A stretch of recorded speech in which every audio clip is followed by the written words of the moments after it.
All right, Eric Feigl-DIng is a epidemiologist who we often speak to. He's Washington-based, and Eric, you're always days and weeks ahead of official information, I find. So that's why I take a look at your information. Have you got you got a medical crystal ball there? Well, it's not as much as a crystal ball as trying to stay ahead of emerging information. But it's interesting that governments that should be kind of on the leading wave of information tend to be very slow roll on releasing details, even though they say they're being guided by science. That's right. And in certain ways, they're trying to base policy on solid information. And that's oftentimes how government policies are made. But obviously during the pandemic times, you have to stay kind of on the precautionary side. And even though there's not complete, perfect information, you oftentimes have to make policy decisions around that. So but the pandemic just moves so fast. Based on what you know, are you uncomfortable with, in general, these muscular attempts, sort of frantic attempts by government in Europe and in America to really reopen and get the tourism industry rocking again this summer and put it all behind them? I mean, President Biden said it's going to be a summer of freedom yesterday. Yeah, I think there's an optimism wave among developed countries in which, hey, vaccines are here, vaccines are great. They fight against the virus, against most variants. Let's just get vaccinated and we can reopen. I think in certain ways, I want to go back to normal, but we have to realize that most of the world is not vaccinated. And there are new variants, tricky variants, faster, more contagious variants that are emerging. And these variants oftentimes will cause havoc, such as Victoria, Australia is having a surge. Taiwan is having a surge, Vietnam is having a surge, China is having a surge, Japan is having a surge. A lot of these countries that thought they had defeated are having surges. India obviously still has that catastrophic problem. Brazil is still having catastrophic number of deaths, and their deaths have stopped falling. Uruguay is surging, Peru, they have enormous amount of excess deaths. All these countries are having still a crisis. Pick through this a little bit geographically, if you don't mind. First of all, you mentioned off the top Australia. I mean, the government has come out, or some of the medical officials have come out there, and you've put that information online as well, saying that this is a very strange variant that just, people eating outdoors or brushing by one another casually. This is not indoor where there's no air circulation or anything. They have transmitted COVID and caught COVID. Very good question. And the announcement by the Premier of Victoria was quite eye-opening yesterday. He was saying that the health chief, based on their contact tracing, there was transmission, not just indoors, in which someone was infected 2 hours after an infectious case left. That person came 2 hours later and was infected, even though the room was empty during that time. And moreover, there were infections in outdoor dining situations, outdoor dining, as well as in casual brush by encounters and visiting a shop in which someone walked in, walked out, someone else walked in, walked out. There was no direct contact whatsoever, but these encounters somehow have led to outbreaks. And this is one of the Indian variants, B1617.1. Now, is that the defining feature of B1617.1? We're not sure. So the Indian variants right now are still somewhat nebulous. We know they're more contagious. We're not sure about reinfection. There's some suggestion they're more airborne. By the way, Vietnam says there is a hybrid variant, but the latest WHO says the Vietnam's hybrid variant is the 1617.2 variant. So we're not sure if it's naturally just more potent or there's some natural property around it. But either of these Indian variants, B1617.1, found in Australia, or B1617.2, many other countries, including the UK, they're definitely troublesome. Definitely troublesome. Because in the UK, they're saying that is 50. They're saying that's 50% more transmissible. The India variant that they have here, more than the UK variant, the Kent variant, which was already 70% more transmissible. I mean, not so rapid and so easily caught. Absolutely. The Indian variants, B1617.2, is at least 30 to 50% faster than the Kent B117 variant. So if you multiply that out, it's likely 2x or more faster than the Wuhan original strain.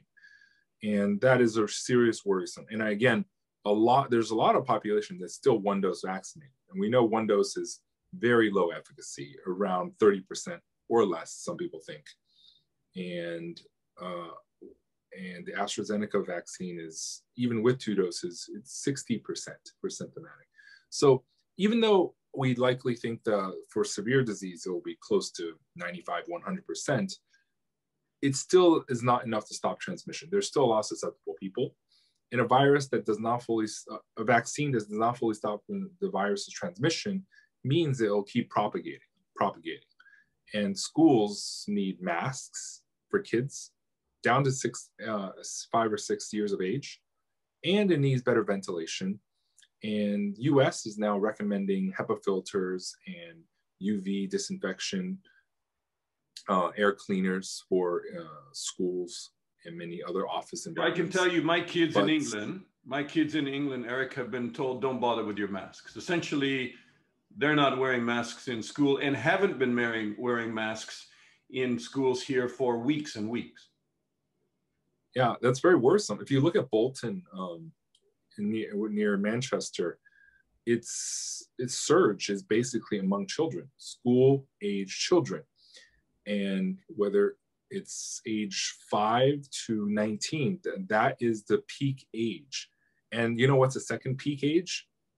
Around 30 to 40-year-olds, which is naturally the parents of these children. And we know that there's household transmission, and schools are basically the nexus, the hub and spoke network of this transmission between families. Once it goes from one child to another, then it goes to the parents. And this is why we see huge increase in young people, a dip among 20-year-olds, and then a secondary rise among 30-year-olds, which is exactly the age of most school age parents. So where are we headed globally? We have a lot of countries don't have vaccines. You have first world countries now that are progressing rapidly on the 2 doses. The US is doing well, the UK has done well, and they're stepping up those second doses in the sensitive year groups, the older year groups, over 50 age groups. So are we winning and on the backside of this? Or do you foresee in that great crystal ball of yours that we are headed for a disaster of sorts with these variants that continue to try and outrun the vaccines? In certain ways, I see it where with vaccines, we can hold down the worst surges. Vaccines do reduce transmission enormously. They don't stop it completely. They do, and hospitalizations hopefully are mitigated because of vaccines. But we still have a very large pool of susceptible people.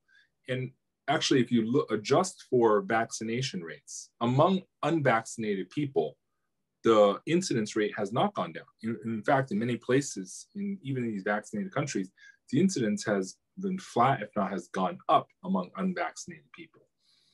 And that's the concern, where although the vaccinated are protected, a lot of countries have large pools of people, like 30% who are vaccine hesitant to vaccine resistant.